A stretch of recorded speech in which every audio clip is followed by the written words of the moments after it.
What's going on, guys, and welcome back to another BFR. Today, basically Game 30 in Dallas against the Dallas Stars. December 18th at 7 p.m. this game was played. And this game ends the streak of back to win-loss, win-loss, win-loss, as the Hawks lose now back-to-back games in overtime, so they get 2 points out of 4. In one game they should have won, in one game they shouldn't have won, but also should have at the same time.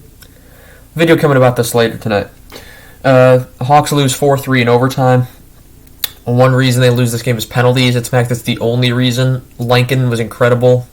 The team was actually fine when they weren't killing penalties. And we'll get right into it. They go to 11-15-4. Shots 39-23 Dallas. It was 18-4 by the end of the first. It was bad. Hits were 16-11 Dallas. Faceoffs were 35-22 Dallas. Chicago went 1 for 3 on the power play. Dallas went 3 for 8. It was DeBricket's 25th birthday, Ottinger's 23rd birthday for Dallas in net. Lincoln saves 35 out of 39. He played phenomenal. Ottinger saves 19 out of 23. He saves 18 out of. I can't read my writing. It's 19 out of 22. I was about to say, I wrote that really small. My bad. Coming into this game, Dallas had lost 5 in a row. And Connolly was in, Gabriel was out. And early in the first, sticks flying out of hands of the Hawks players. Taze lost his stick early. Jones lost his stick early. And then Connolly absolutely lays out Tanner Kuro. He's down, he's out. And he gets assessed a major for interference. And it's reviewed, and it's confirmed that it is a major. He apologizes. It was very unintentional. Kuro looked like he was going for the puck, and Connolly laid the hit when the puck was right near Kuro. What I want to know is why that's a game misconduct. Double minor, sure. That was the same thing as the Trouba hit on Kuro. Same exact thing. Yet the Hawks get a game misconduct and a game-changing decision. What did the Hawks get with the Trouba hit? Nothing.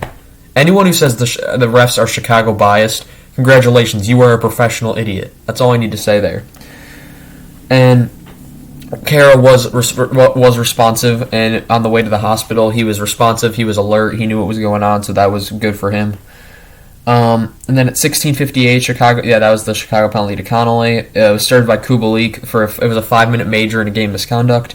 And on that power play, 14:44, Dallas power play goal, Joel Pavelski, his 10th of the year from Klingberg to make it 1-0. Then at 12:36 on that same power play, Dallas power play goal, Joel Pavelski, his 2nd of the game, his 11th of the year from Radulov and Hintz to make it 2-0.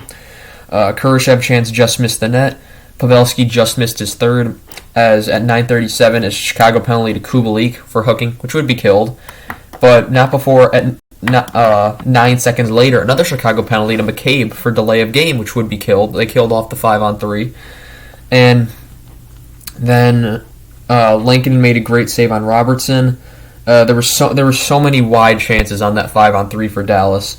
They were out shooting Chicago 18-4 at the end of the first. It could have been 30-4. It was just brutal. McCabe took down Hintz and somehow didn't get a penalty.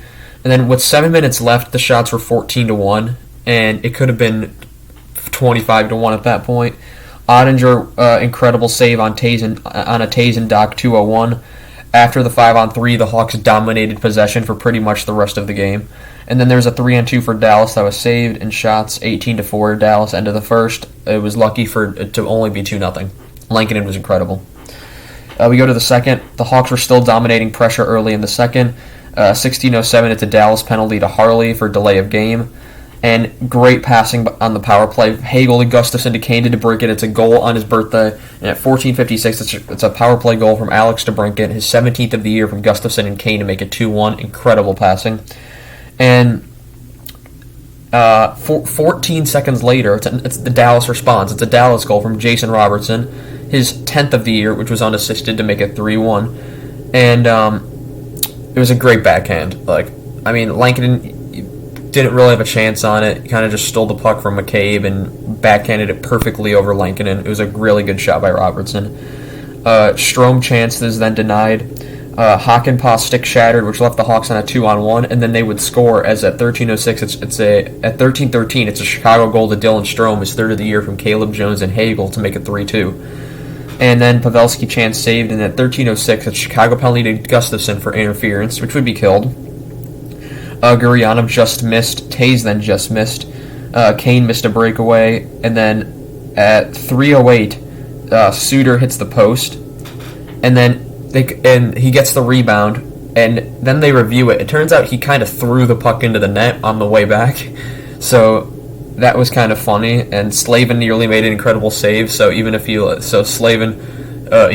didn't, he made an incredible effort to try to keep it out. It didn't stay out, but it was called back. So that was a good thing for the Hawks. Klingberg and Robertson stopped by Lankinen.